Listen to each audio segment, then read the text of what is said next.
My name's Gordon Johnston. What brought me to St. John's? When I was a student in the United States studying music, I was looking for some Canadian music to put on my graduate program, and I read in a magazine that St. John the Evangelist in Ottawa had a brand new organ, and they had commissioned some music from Barry Truax and John Beckwith. And I thought, that's amazing. So I wrote right away. Anyway, so in my mind, even when I was living in the US, St. John the Evangelist in Ottawa was this great mecca of music.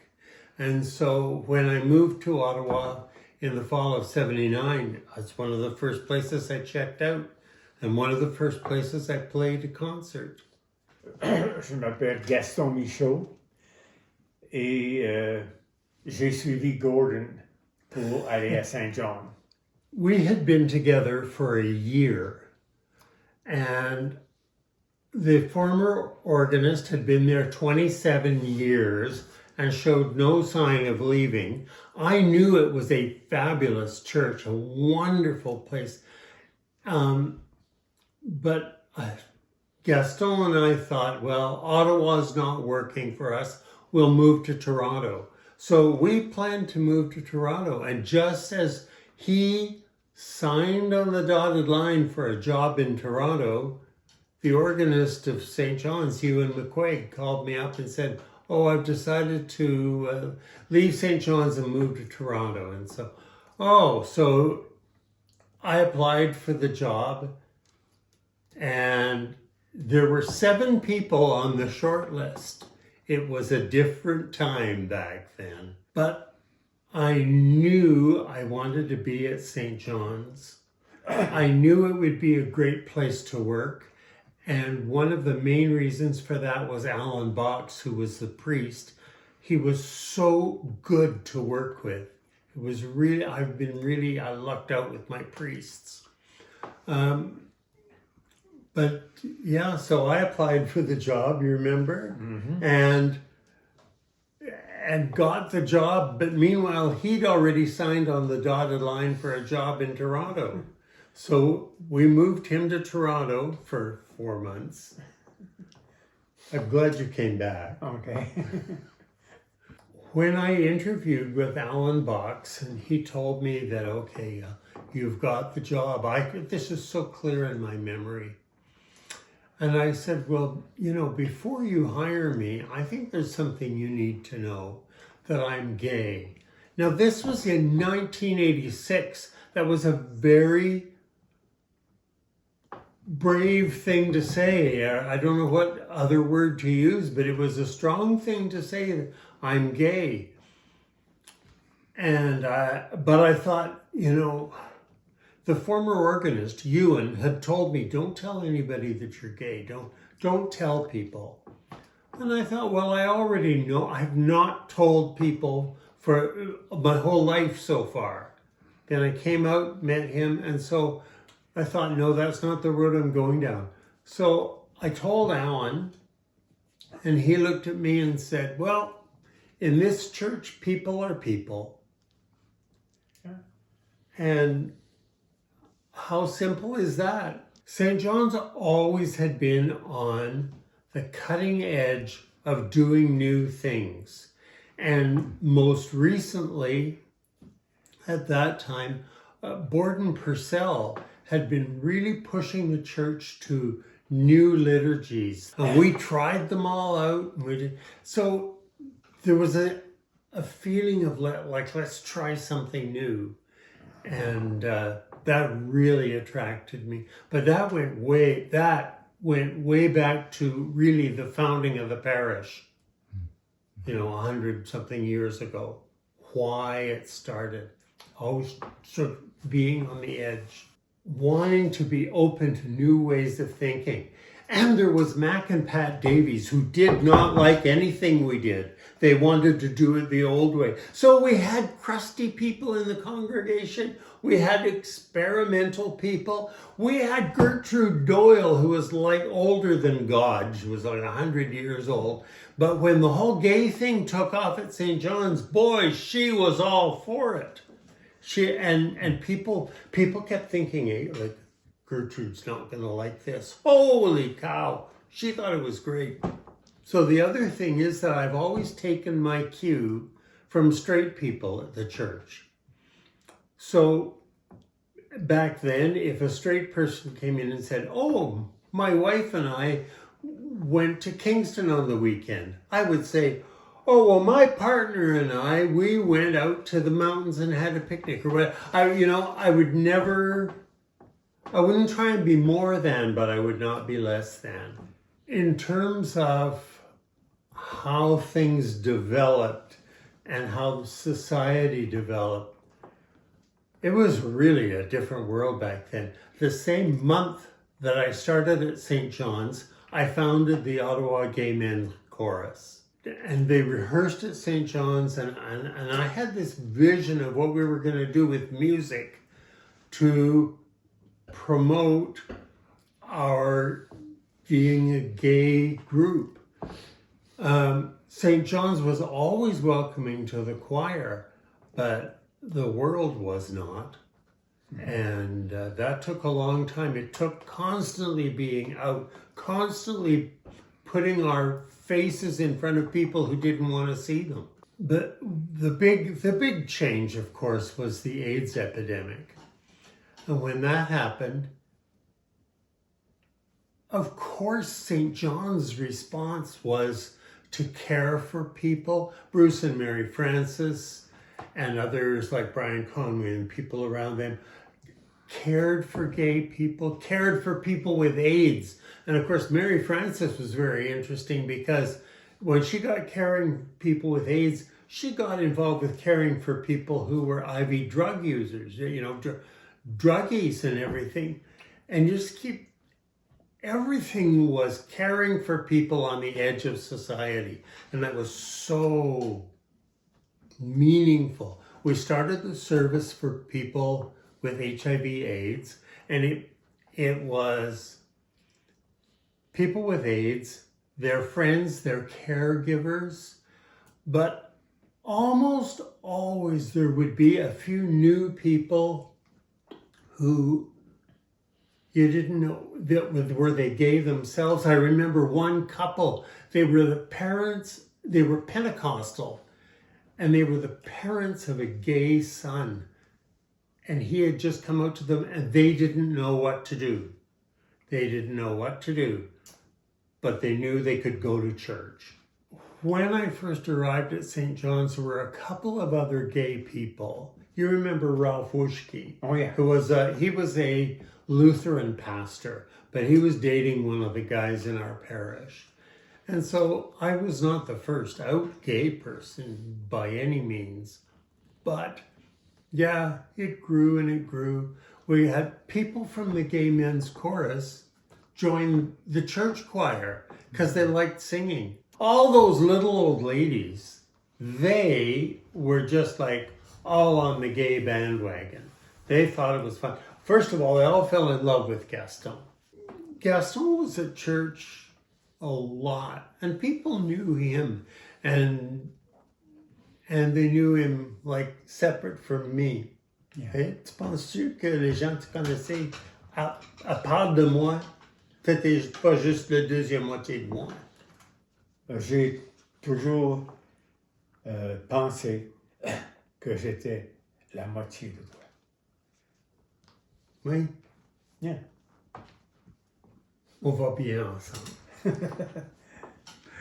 J'ai toujours suivi Gordon. Lui, il parle, et moi, j'écoute. Mais t'as-tu trouvé ça difficile d'être comme... Tout le monde savait que t'étais gay? Oh non, ça ne m'a jamais dérangé. Over time, as other churches became more welcoming, other Anglican churches opened up and everything, I don't think that really affected St. John's a lot because we were already where we wanted to be, and other churches, we just provided a model that they could follow. And, you know, there are some churches who just couldn't stand it, like our mother church, St. George's, who had to leave the Anglican Church of Canada because they couldn't stand it. You know, we did all these studies about the church studying homosexuality, and I know one member of the choir who was very offended that the church studied homosexuality. She said, you know, when we deal with racial issues, we don't study blackness, we study, you know, bigotry. Mm-hmm. So you want to study something, study homophobia. And yeah, okay, I get that, but that wasn't where we were at. We needed to talk about homosexuality. And yeah, a lot of people, it gave people a chance to talk. Mm-hmm. And then over time, to talk about relationships, to talk about how could the church be involved in blessing relationships or in supporting relationships. We did a gay Bible study once. A bunch of straight people wanted to know, can we come? I'm like, well, let us do our thing. I participated in those studies because I felt that I was sort of the public face, like I was the professional person that they paid to be at church. I was the staff homosexual. So I felt it was my duty, it was my job to be there. That felt like an honor and a calling. So I was very grateful to have the opportunity to be there and talk to people and to hear what their problems or issues were. When it comes to scripture, there's one scripture story that I really like, and we had it at our commitment ceremony because when we'd been together 10 years, so that was 1995, Garth blessed our union, and of course the bishop went ballistic, but we had, and it was very nice. It was a very low-key ceremony with lots of music and little sandwiches with the crust cut off. So when we were deciding on the liturgy, we had decided to have the story of Jonathan and David from the Old Testament. And it says right in the Bible that David said to Jonathan, "Thy love for me surpasses love of women." And so Gaston has always taken Jonathan and David to be that they were lovers, eh? Yeah. And I've always taken it to be they were just effusive friends, because later on David got in trouble with Bathsheba. That's not very gay.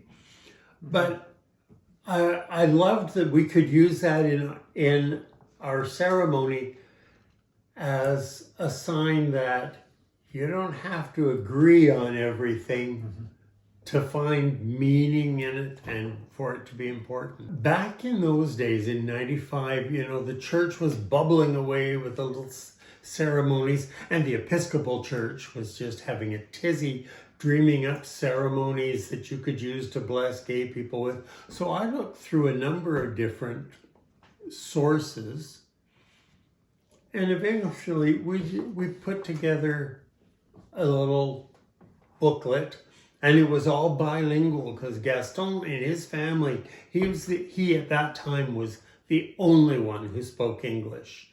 All the rest of his family, unilingual francophone.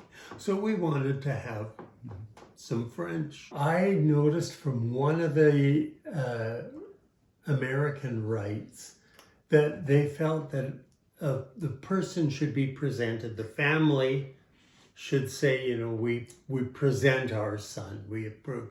So Gaston was presented by his brother Albert, right? Yeah. Well, my mother was going to come out, but she got sick. Yeah. And my dad, he had not understood what was going on.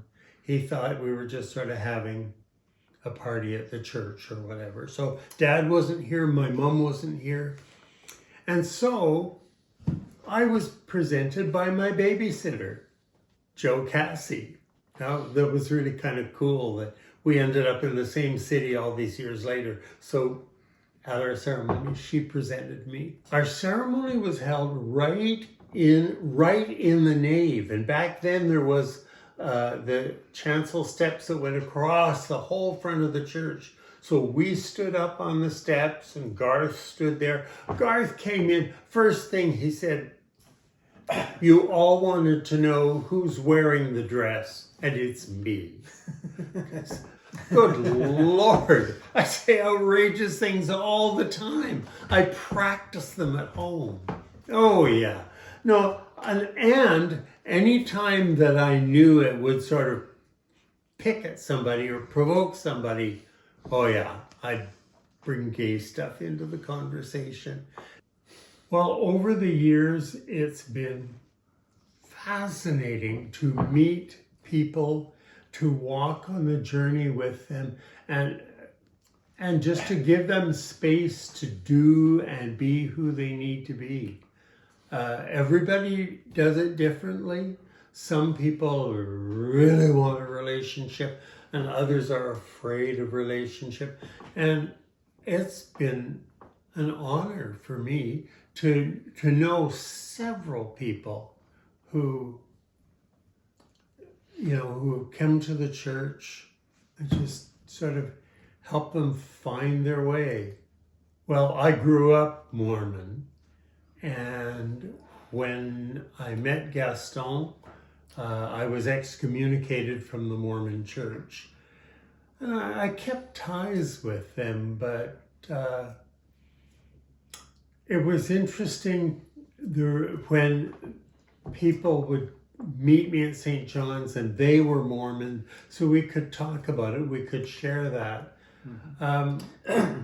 I can't think of anybody who was gay in that position. It was more helping people just sort of find comfort. One thing about the choir, when there were 50 people in the choir, he wanted to reproduce the sound of the Mormon Tabernacle Choir.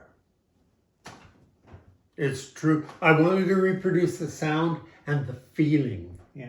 Because I knew what it felt like to stand there. Just your whole body is surrounded with music and connected with the people around you. We had a guy in the choir who he had been working in Bosnia, helping set up the Radio Free Bosnia. He was a radio announcer. And he met a young guy over there. And then he came back here to Canada, and his beloved was back in Bosnia and couldn't get over here. And Sundays, like every Sunday, he was singing in the choir. And we had a tradition at that time that in the chapel, so there would be a person you could pray with. So just sitting at a prayer desk. And so he would always go over and just weep over worrying about his boyfriend. Oh, pray with me for my boyfriend. Well, more often than not, the person who was sitting there praying with people was Karen Mattioli. Oh, yeah. And Karen Mattioli comes from a very conservative background. She grew up in India. And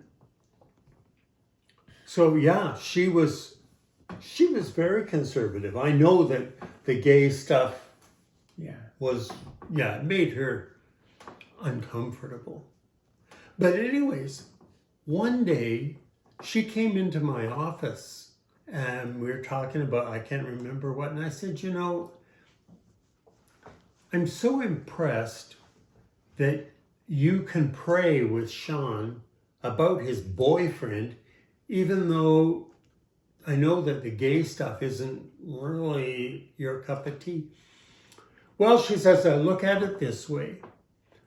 God has given me the gift of prayer, not the gift of judgment.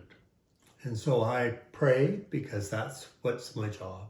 And it was just so beautiful to think, oh yeah, you know, we're called to prayer. None of us are called to judgment. Ultimately, there were 2 couples that left. And they, in both those couples, there was one who wanted to stay and one who wasn't staying. So I felt like, okay, you've got to work your stuff out.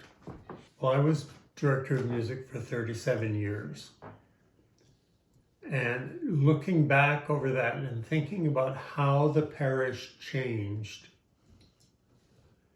in a way, it's hard to think of it because it's like being with somebody and you're always with them, and then you think, oh, well, you're older than you used to be, but I was with you the whole way. So I was with the parish the whole way. So this was a problem because I can remember Christmas Eve when I would walk out to play the organ and the place was packed. Remember that? Yeah, People, the chapel was full of overflow seating. People were standing at the back stand. So, you know, hundreds and hundreds of people.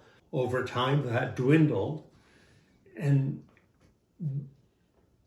by the sort of, I guess, by the year 2000 or around there. The problem is that I walk out and I look in the room and there's 150 people there, but I see 400. I see dead people. I'm still stuck way back when. Mm-hmm. So a lot has changed just in terms of numbers. I remember very clearly sitting in my office and thinking, there, that's done. The day that I decided to retire was so clear in my mind, and what a gift that I knew that I had done what I needed to do. After I retired, well, the first year after I retired, I would not go to St. John's just because I really felt that the choir needed to find their legs without me. I think it would have been unkind to them to be there but not be with them. And that would have been hard for me because I love them so much. And then I, started coming back and sort of wanted to support Barb and Tom as they did the interim thing. I just kept praying that we'll keep doing this and the right person will show up. And I couldn't be happier. I think, I think we're on for great things. I'm excited to see what Nick comes up with and to be his principal cheerleader. But you know what? You should explain to people why we don't sit together. Because that looks kind of weird. We walk into church and we don't sit together. It's because he wants to sit in the back and I like to sit in the front because I can see everything. Since I have my hearing aid, I can hear everything. You like doing the French readings? Yeah. Yeah. Or it's nice to have people after for the lunch, if you want. Coffee hour. And you enjoy just the social thing, like connecting. Yeah, and people come and talk to you, and it's comforting. I like to sit at the back, and even in a concert hall or whatever, I like to sit back and see the whole show. And I also don't want to be too close to the choir because I want them to do their thing, and the cohesion needed in the choir and the concentration, they need to do that. And I just sit at the back and pray for them. But what draws me back? Well, a couple of things. One thing that really bothered me was when Saskia Muffles died. You know, I've known her forever. And Jim Cummings, her husband, I mean, he's so active at the church. And it hit me like a ton of bricks. Like, this stuff is going on without me. This is my family. They're my people. And stuff like this is happening and I'm not there. So partly I like to be there every Sunday and look at Saskia's artwork and remember her. It's been tricky for me because I spent my whole career supporting other people in their beliefs. And all of a sudden, I didn't have to do that. I had to look at myself and what do I believe? And that's an ongoing process. But I eventually, I just, you know, I didn't want to be without St. John's, without my family, without these people who I love. So my advice to gay people who are looking for a church, first of all, you have to forgive the historic church for all their wrongs against gay people, and you can't live there. The church did terrible things for centuries. They were very bad. But if you want spirituality like now, probably ask yourself the same questions I ask myself. What do I really believe, and where do I want to go, and where do I feel called? I think that St. John's has a unique charism that makes it very attractive to people, and that is it's very Anglican. You know, Queen Elizabeth I said that the church, that we ought not to have windows into men's souls. And the whole idea of we don't pry in your life. Nobody comes to St. John's and we don't ask them, now, what do you believe in? Tell me all the things. Let's make sure that your belief is orthodox. And more in our contemporary society, I think that St. John's represents a way of being spiritual, a way of following Jesus Christ that is attractive to people and that supports people and validates people's thoughts and experiences. And I still think there is a lot of churches, like my former church, where you will be, there was the Grand Inquisition at the door. Or do you have orthodox beliefs? And we don't. You know, the walls of that church are soaked in prayer. And I think it's a very special place to be.